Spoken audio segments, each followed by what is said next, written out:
अस्सलाम वालेकुम dear students, उम्मीद है आप सब खैरियत से होंगे। आज हम क्लास 9th मैथ एक्सरसाइज 12.1 सीखेंगे, लेकिन उससे पहले कुछ हम कॉन्सेप्ट समझ लेते हैं।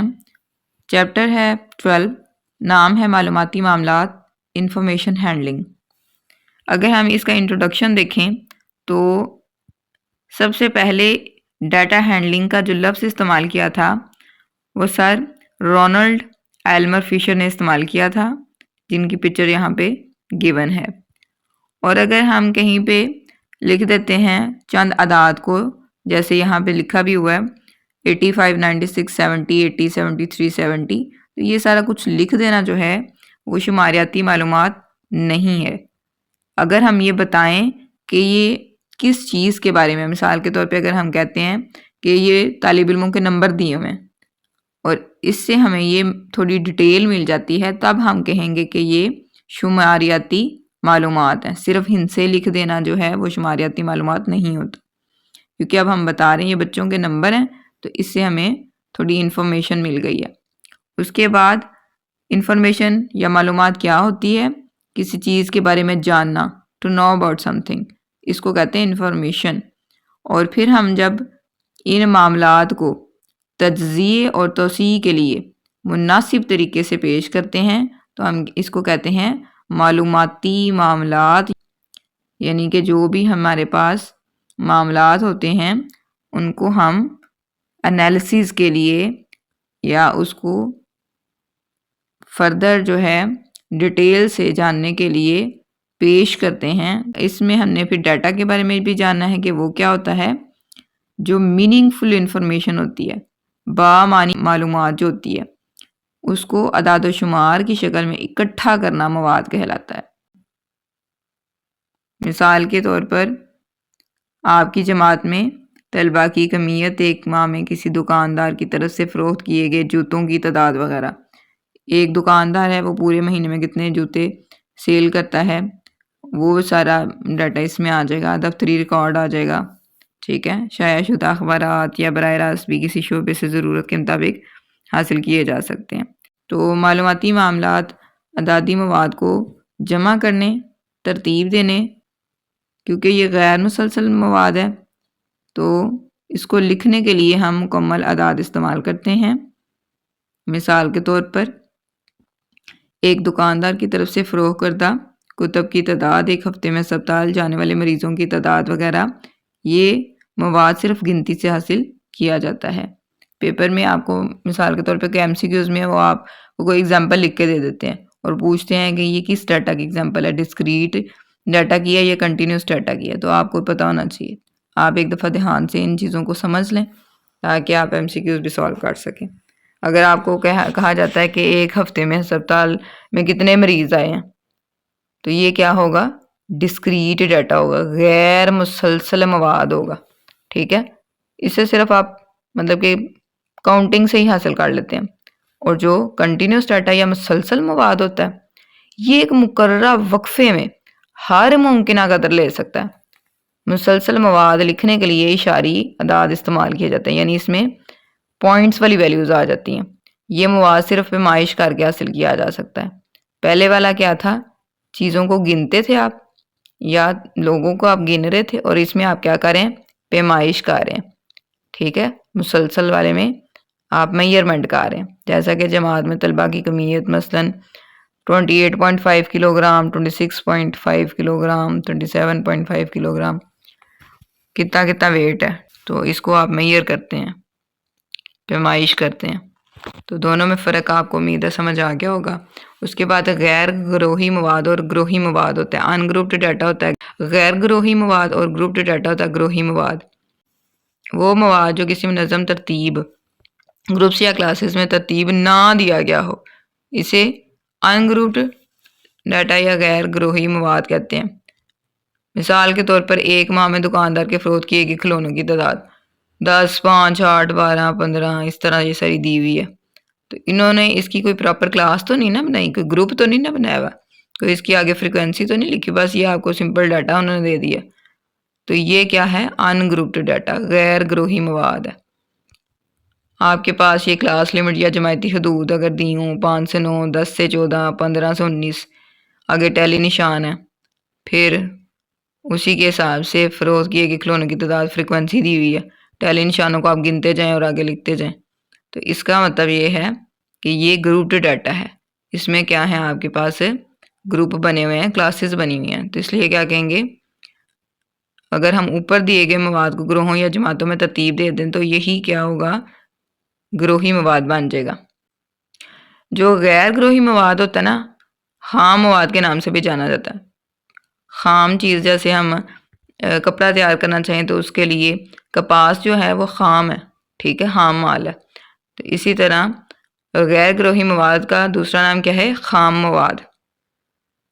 उसके बाद ताददी तकसीम या फ्रिक्वेंसी डिस्ट्रीब्यूशन का कॉन्सेप्ट है। एक जदवल में मुद्दात की इस तादाद को जो किसी जमाती हद या ग्रुप के बिलमुकाबिल आती हो, इसे ताददी तकसीम कहा जाता है। दूसरे अल्फाज में मवाद की मुख्तलिफ अशिया को ख़ास जमाती हदूद जमायतें में दर्जा बंदी की जाती है, यानी क्लास लिमिट्स बनाई जाती हैं, जमायती हदूद बनाई जाती हैं।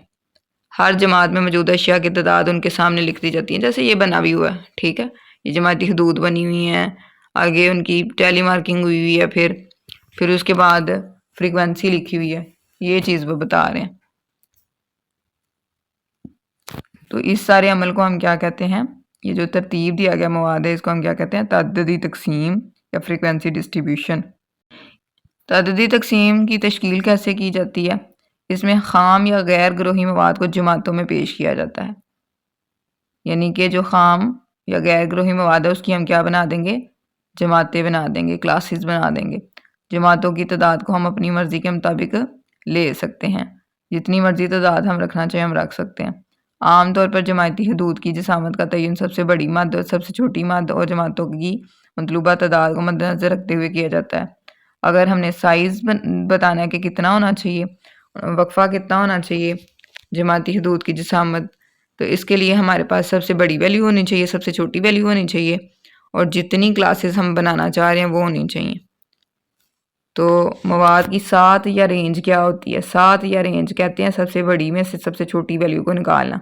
सबसे बड़ी वैल्यू में से सबसे छोटी वैल्यू को निकालें तो जो आंसर आएगा वो क्या कहलाएगा, रेंज या सात कहलाएगा। और मवाद में बार बार आने वाली कीमत को इस कीमत की तादाद कहते हैं, इसे एफ लिखते हैं, ठीक है। ये छोटी छोटी सी इंफॉर्मेशन है, वो आपने अच्छे तरीके से समझ लेनी है। आप जितनी भी जमात या ग्रोह की तादाद रखना चाहें, इससे 7 को तकसीम करने से जमाती हदूद की जिसामत मालूम कर सकते हैं, यानी कि क्लास लिमिट की के साइज़ की बात कर रहे हैं, ठीक है।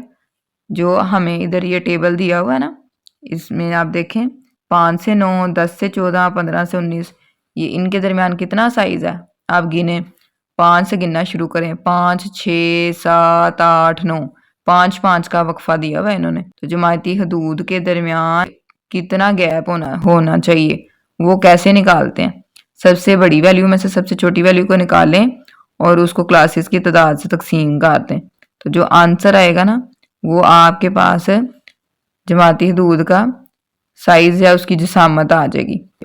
जमाती हदूद की जिसामत 7 तकसीम जमातों की तादाद, 7 क्या होती है, सबसे बड़ी जो वैल्यू है उसमें से सबसे छोटी वैल्यू को माइनस करना है और जमातों की तादाद से यानी कि नंबर ऑफ़ क्लासेस से तकसीम कर देना। फिर जो आंसर आता है उसको राउंड ऑफ कर लें।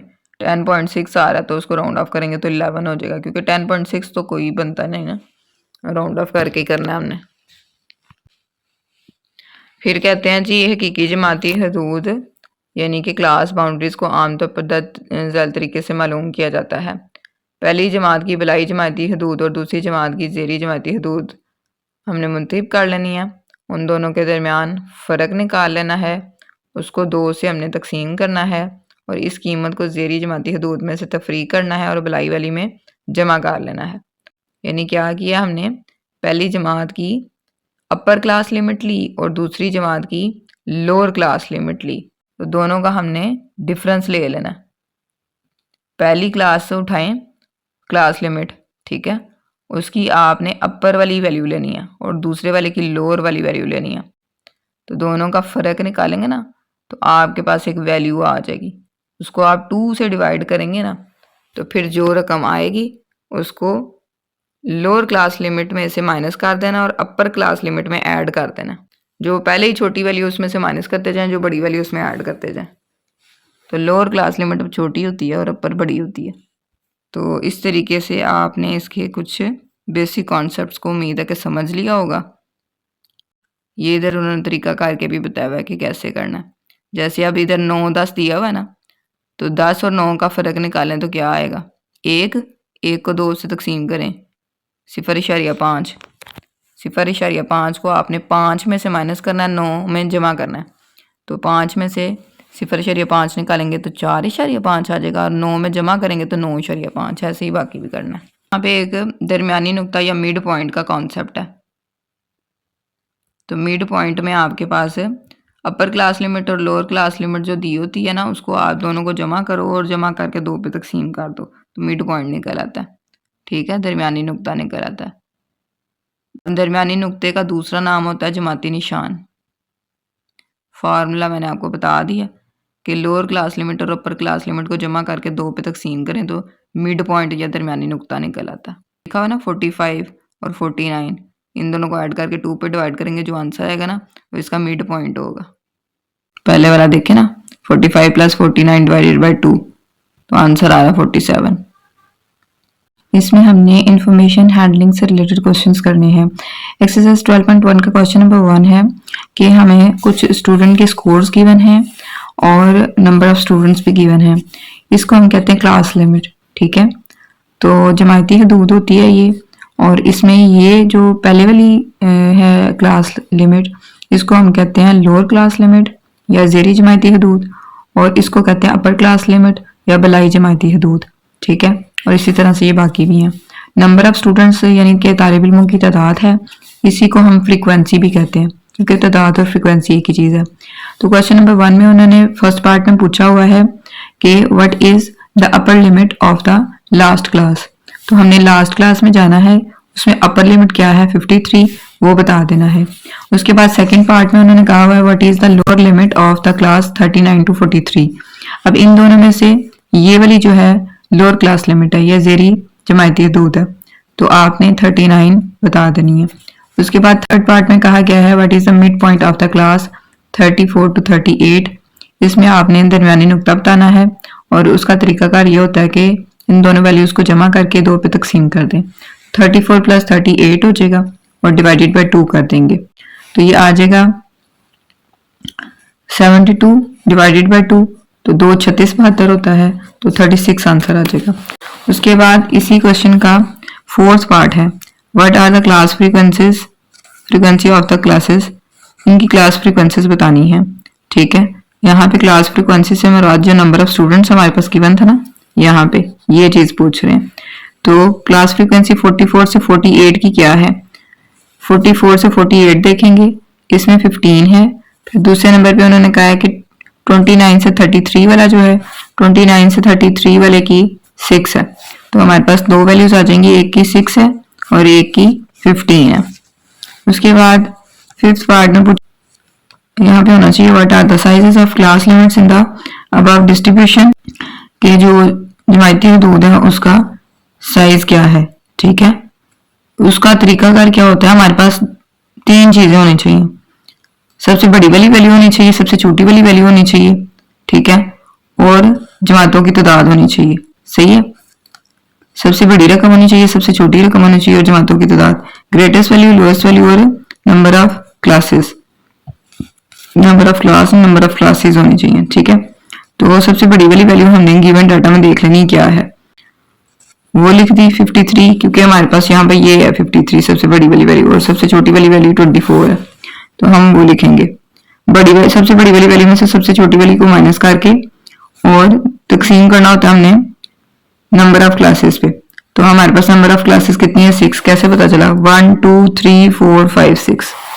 ठीक है, तो ये हम लिख के, तो हमारे पास चूंकि फार्मूला क्या होता है, sizes of class limit is equal to greatest value minus lowest value divided by number of classes.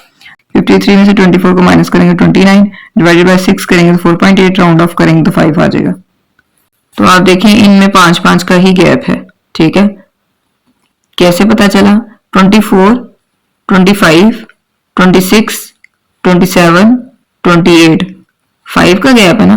फिर आगे 29 से लेके 33 भी गिने, 29, 30, 31, 32, 33, तो 5 का गैप है और हमारे आंसर में भी यही आ रहा है।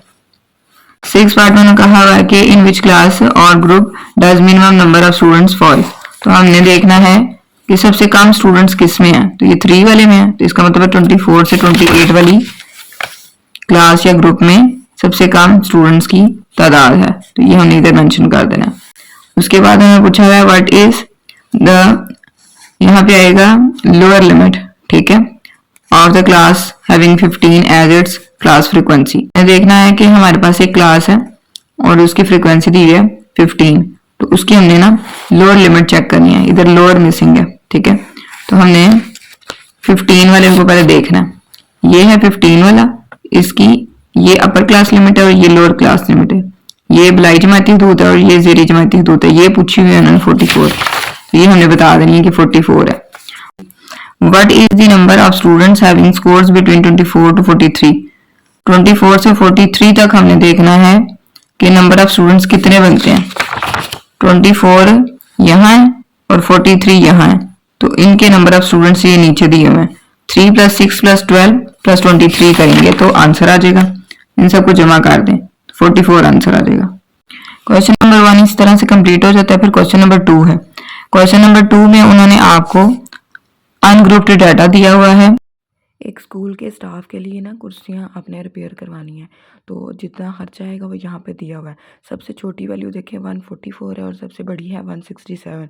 जो क्लासेस की तादाद है, नंबर ऑफ़ क्लासेस हैं, वो उन्होंने कहा 8 आपने बनानी है, तो उसके मुताबिक हमने पहले फार्मूले से इसको सॉल्व करना है। हमने जो फार्मूला पढ़ा था उसमें हमें ये बताया गया था कि जब आपने क्लास लिमिट का साइज डिसाइड करना है तो आपके पास 3 चीज़ों का होना ज़रूरी है।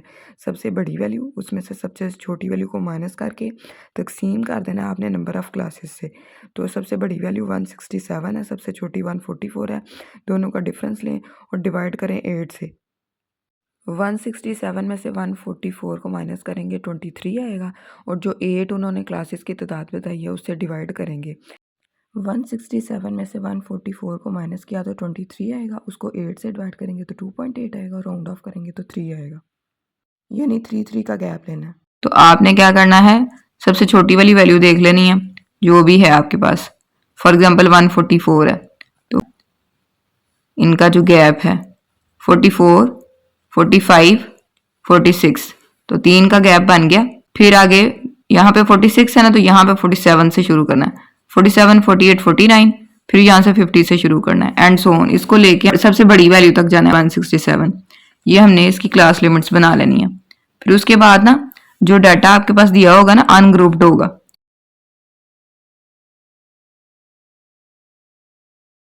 मतलब एक रकम दी होगी, फिर दूसरी, तीसरी, चौथी, इस तरह ये सारी ना आपको रकमें दी होंगी, जैसे ये हैं। तो आपने अब उसको 1 बाय 1 चेक करते जाना है। जैसे अगर 144 आया ना, तो आपने देखना 144 किस में है, यहाँ पे है, यहाँ पे एक लाइन लगा देनी। फिर अगर 145 है तो आपने देखना 145 किस क्लास में आता है, इसके दरमियान में आएगा ना, तो इसलिए एक लाइन और लगा देंगे। फिर आपने देखना आगे फॉर एग्जाम्पल 159 आया, तो आपने देखना 159 किधर आ रहा है, इधर आ रहा है ना, तो आपने एक लाइन इधर लगा देनी है। ऐसे ही आपने करते जाना है। इसमें आपने ये गलती नहीं करनी है कि कई बच्चे ना इधर से इधर को लाइन लगा देते हैं, वो नहीं करनी आपने। अगर एक है तो एक रकम है तो एक लाइन, फिर दूसरी, तीसरी, चौथी और पांचवी इसके ऊपर लेफ्ट से राइट लगती है, ठीक है। ऐसे ही आपने ये लाइनें लगाते जाना है और एट द एंड आप क्या करेंगे, फ्रीक्वेंसी में आप इनकी लाइनों की तादाद गिन के लिख देंगे। जैसे ये 4 लाइनें हैं तो 4 लिख देंगे, 3 है तो 3 लिख देंगे। ये कैसे गिनेंगे, 1, 2, 3, 4 और पांचवी ये उसके ऊपर है, फिर 6, 7, ये 7 हो जाएगा, ठीक है। और बाकी भी इसी तरह से ये। फिर आप इन सबको जब जमा करेंगे, ये f है ना, तो इसका सम क्या आएगा, sum of f is equal to, इन सबको जमा करके समेशन f आ जाएगा 30। तो इस तरह से क्वेश्चन 2 कंप्लीट हो जाएगा। उसके बाद क्वेश्चन नंबर 3 भी इसी तरीके से आपने सॉल्व कर लेना है। एक हाई स्कूल के 30 स्टूडेंट्स के वज़न दिए गए हैं। सबसे बड़ी वैल्यू है 44 और सबसे छोटी है 15। 44 में से 15 को माइनस करना है 29 आएगा और उसको नंबर ऑफ़ क्लासेस से डिवाइड करना है यानी 6 से। तो 29 को 6 से डिवाइड करेंगे 4.8 आएगा, राउंड ऑफ करेंगे तो 5 आएगा। यानी कि आपने छोटी वैल्यू से शुरू करना है 15 से और 5-5 का गैप लेके क्लास लिमिट्स बनाते जाना है। टोटल आपके पास 6 क्लासेस बनेंगी। जैसे 15, 16, 17, 18, 19 इसका मतलब 5-5 का वक्फा दिया हुआ है इसमें। ठीक है, सबसे छोटी वैल्यू को देखना है, वहां से शुरू करना है और कितना गैप होना उतना रख के क्लास लिमिट्स बना लेनी है, जमायती हदूद बना लेनी है। टैली मार्क्स का तरीका मैंने आपको बता दिया कि जो गिवन डाटा है उसमें आपने देखते जाना है कि आया कि कौन सी वैल्यू किस क्लास लिमिट में आती है, उधर एक लाइन लगाते जाएं। ठीक है, और फिर उसके बाद आपने इन टैली मार्क्स को जब मुकम्मल कर लेना है आपने, तो फिर फ्रीक्वेंसी आपने लिख लेनी है। जैसे ये 2 लाइन है तो 2 लिख देंगे, 3 है तो 3 लिख देंगे, ये 5 है तो 5 लिख देंगे एंड सो ऑन। फिर उसके बाद आपने इन सबको जमा कर लेना है फ्रीक्वेंसीज को, तो उसको सम ऑफ एफ कहेंगे। सबको जमा करके जो आंसर आता है वो लिख दें। क्वेश्चन नंबर 4 भी इसी तरीके से आपने करना। 10th क्लास के स्टूडेंट्स ने इंग्लिश में जितने नंबर लिए हैं 100 में से, वो सारे यहाँ पे दिए हुए हैं। सबसे छोटी और सबसे बड़ी वैल्यू पहले आपने तलाश करनी है। सबसे बड़ी वैल्यू में से सबसे छोटी वैल्यू को माइनस करके और फिर जितनी नंबर ऑफ़ क्लासेस उन्होंने 5 कहीं हुई है ना, 5 कहीं है, 5 से डिवाइड कर देना है। फिर जो आंसर आएगा उतना उतना गैप लेना है आपने, जैसे पिछले क्वेश्चन में मैंने आपको समझाया है। 33, 34, 35, 36, 37, 38 तो 6 का वक्फा इसमें। ठीक है, फिर 39 से शुरू होंगे और 39, 40, 41, 42, 43, 44 ये भी 6 का। ऐसे ही ये सारा करते जाना है ताकि बड़ी वाली वैल्यू भी कवर हो जाए। फिर 1 बाय 1 सारी वैल्यूज को देखते जाएंगे कि कौन सी किस में आती है। ठीक है, अगर मिसाल के तौर पे आपके पास 55 दिया हुआ है तो आपने देखना है कि वो किधर एग्जिस्ट करता है। जी इधर इसके दरमियान में एग्जिस्ट करता होगा ना, तो एक लाइन यहाँ पे लगेगी। ऐसे ही ये सारे आपने टैली मार्क्स लगा के, तो ये मैंने आपको तरीका बताया कि 1, 2, 3, 4 और 5वीं ऊपर लगती है इस तरह से। ठीक है, यहाँ पे ये इस तरह से लगी हुई ना, इस तरह से नहीं लगानी आपने। ये जैसे ग्रीन कलर से जो बताया ना, 5वीं लाइन ऐसे शो करनी है। फिर फ्रीक्वेंसी में आपने क्या करना है कि इन टैली मार्क्स को गिन लेना है, आपने गिन के लिख लेना है। फिर इन सबको जमा करेंगे तो सम ऑफ एफ आ जाएगा। इस तरीके से आपकी स्मार्ट सिलेबस के अकॉर्डिंग एक्सरसाइज 12.1 कंप्लीट हो जाती है।